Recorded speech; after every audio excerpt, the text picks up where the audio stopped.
Desafíos matemáticos. Buen día, este es el resumen de las actividades Aprende en Casa del 14 de junio para sexto grado. Comenzamos con educación socioemocional. El tema es ¿por qué mis sentimientos sí importan? ¿Qué son los sentimientos? ¿Por qué se presentan en tu vida y cómo se relacionan con las situaciones que vives? Los sentimientos no se generan del corazón como muchos lo creen. Para entender de dónde vienen, hay que recordar que las emociones son un reflejo ante las diversas situaciones que vivimos día a día. Ese cúmulo de emociones más nuestra forma de pensar y experiencias vividas dan como resultado los sentimientos, es decir, con base en la manera en cómo analizamos la realidad y en lo que sentimos, así como las situaciones o circunstancias que vivimos, construimos los sentimientos. Los sentimientos nacen cuando ligamos las emociones con las situaciones o las experiencias que vivimos. Los sentimientos se manifiestan aún a pesar de que la persona no esté viviendo en ese momento la actividad que recuerda y que tanto le agradó. Las emociones y sentimientos son diferentes, ambos están íntimamente relacionados. Las emociones se detonan por alguna situación momentánea, tienen mucha intensidad pero duran poco. En cambio, los sentimientos duran más y se generan por un cúmulo de emociones hacia una misma situación. Las emociones y los sentimientos están relacionados, es decir, van de la mano, así como los estados de ánimo que ya estudiaste. Los sentimientos y los estados de ánimo tienen su base en las emociones, como lo muestra en el triángulo siguiente.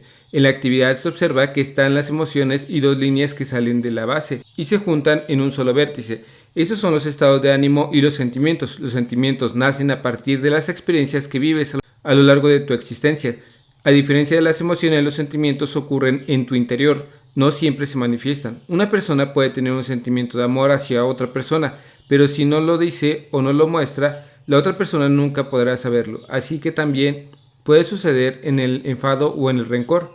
Debemos aprender a reconocer los sentimientos propios y de otras personas, porque representan una base fundamental para vivir de manera positiva y asertiva. Si has provocado un sentimiento negativo en otra persona por cosas que ya pasaron, es importante buscar juntos el diálogo, una solución o reconciliación en caso de que lo hayas ofendido.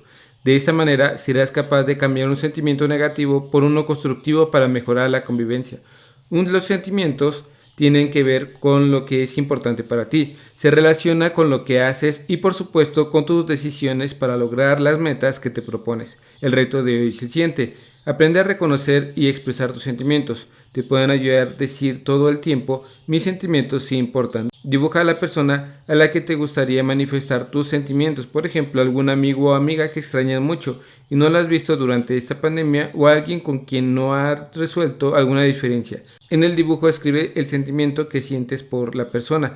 En caso de que esté cerca de ti, entrégale el dibujo y dile lo que sientes por su amistad. No es temporal. De cualquier manera, busca la forma de hacerle llegar el dibujo. Seguimos con la historia. El tema es de la teoría geocéntrica al heliocéntrico. Desde sus orígenes, el ser humano ha sido un atento y curioso observador del cielo. Mirando el cielo, ha intentado responder preguntas vitales como ¿de dónde venimos? ¿Hacia dónde vamos? ¿Qué forma tiene un cosmos que nos rodea? ¿Cómo podemos comprenderlo mejor? Durante el Renacimiento, junto con la medicina, la astronomía fue una de las ciencias que tuvo un gran avance. En la Edad Media, tanto la Iglesia como mujeres y hombres, siguiendo la teoría de Claudio Ptolomeo, tenía la creencia de que la Tierra era el centro del universo y que los demás planetas y el Sol giraban a su alrededor. Como en griego Tierra se dice geo y céntrica se dice centro, en esa teoría se le conoce como la teoría geocéntrica. La Tierra era el centro del todo. Todos los hombres y mujeres medievales, la Tierra también tenía sus límites muy precisos. La Tierra habitada por el ser humano era vista como una superficie plana y estrecha. Solo sabían de manera aproximada cuál era la extensión de Europa y Asia. Conocían el norte de África, pero no sabían hasta dónde terminaba este continente e ignoraban por completo la existencia de América. Por ello, en el mapa medieval, elaborado a partir de las descripciones detalladas del libro de geografía escrito por Claudio Ptolomeo, alrededor del año 150 después de Cristo, solo se ven cartografiados 3 continentes: Europa, Asia y parte del norte de África.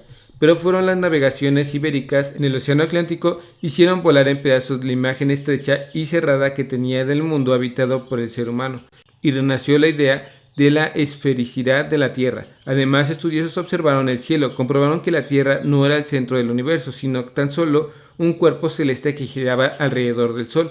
La necesidad del comercio para obtener productos de lujo y especies de Oriente fue el factor para que los monarcas apoyaran todas las empresas relacionadas con la navegación.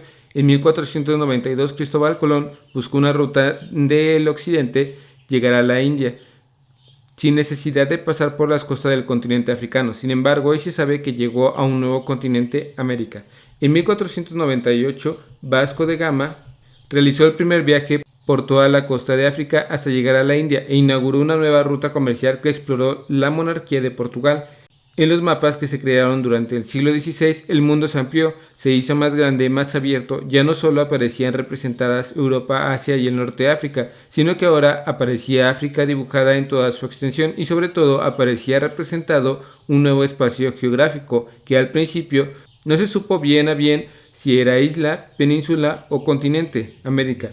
Nicolás Copérnico publicó una obra en la que concluyó que el Sol era el centro del sistema planetario, en el que están la Tierra y los demás planetas girando alrededor suyo. A esta nueva teoría se le conoció como teoría heliocéntrica. Helio significa Sol y céntrica, centro. La Tierra dejó de ser considerada el centro del universo y en su lugar se reconoció que el Sol es el centro del sistema solar. Con esa teoría heliocéntrica, Copérnico anunció el fin de la concepción medieval del mundo y el cosmos y el surgimiento de la concepción moderna del universo que sigue vigente hasta nuestros días, siendo el fundamento de numerosos descubrimientos científicos y tecnológicos.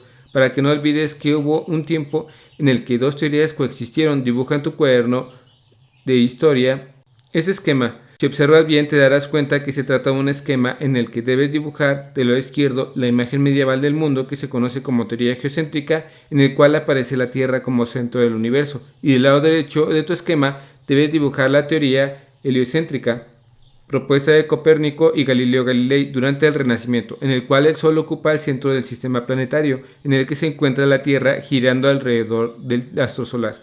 El reto de hoy es el siguiente: revisa la información sobre las concepciones europeas del mundo y compártela con algún familiar cercano. Explícale el significado de cada concepción.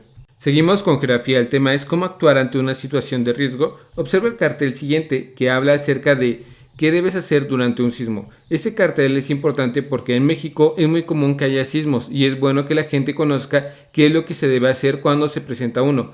¿Qué hacer en caso del sismo? Conserva la calma.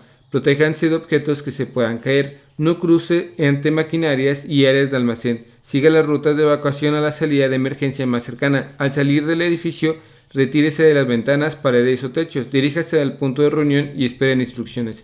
En México los sismos son muy comunes, por eso la sociedad ha avanzado mucho en la creación de una cultura de prevención ante este tipo de fenómenos naturales, para evitar que se conviertan en desastres. Las autoridades locales deben observar que las disposiciones de la autoridad nacional se cumplan. También deben observar que los prestadores de servicio brinden orientación de seguridad a sus usuarios y trabajadores. Es importante contar con la señalización correspondiente.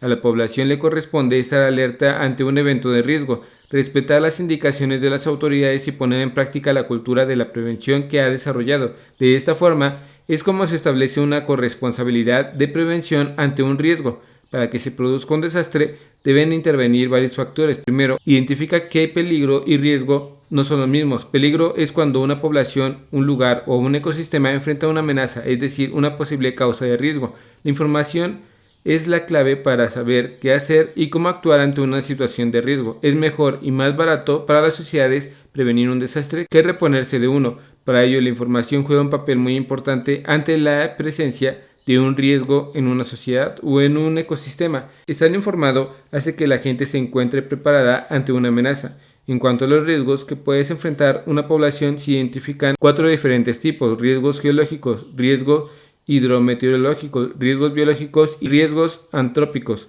Los sismos corresponden a un riesgo geológico. A este riesgo se van a considerar como un conjunto de amenazas o peligros para los recursos y actividades humanas derivados de los procesos naturales de la Tierra. Los riesgos hidrometeorológicos están relacionados con el clima.